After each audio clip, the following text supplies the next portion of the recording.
જય હિન્દ વિદ્યાર્થી મિત્રો, શિક્ષણ વિભાગનો મહત્વનો નિર્ણય જોવા મળી રહ્યો છે. માર્કશીટ વેલિડિટી હવે નહીં ગણાય. જુઓ, હવે આ ઉમેદવારો અરજી પણ નહીં કરી શકે.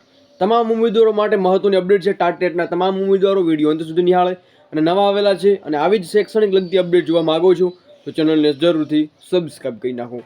તો શું અપડેટ છે આપણે વિગતવાર માહિતી મેળવીએ. એના પહેલાં મિત્રો ટેલિગ્રામને વોટ્સઅપ ગ્રુપ બને જોઈન નથી કર્યું, વિડીયોની ડિસ્ક્રિપ્શનમાં લિંક છે, તમે ત્યાં જોઈન પણ કરી શકો છો. તો શું અપડેટ છે આપણે વિગતવાર માહિતી મેળવીએ. તો મિત્રો તમને સ્ક્રીન ઉપર જોવા મળી રહ્યું છે કે ટેટ પાસ ઉમેદવારો માટે શિક્ષણ વિભાગનો મહત્વનો નિર્ણય લેવામાં આવ્યો છે. તો પ્રમાણપત્ર ઇસ્યુ થયું હોય ત્યારથી 5 વર્ષ સુધી તમારું માન્યતા રહેશે. બીજી અપડેટ છે કે 2023 પહેલાંના કે વર્ષ 2023 ટેટ પાસના પ્રમાણપત્ર માન્ય રહેશે.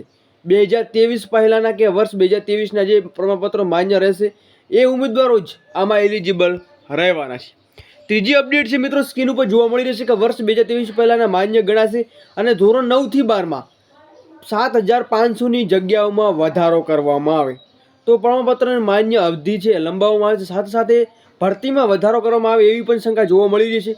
બાકી મિત્રો શિક્ષણ વિભાગ તરફથી કોઈ બીજો પરિપત્ર આવે છે તો નેક્સ્ટ વિડીયોમાં અપડેટ આપવામાં આવશે. જેથી મળીએ નેક્સ્ટ વિડીયોમાં.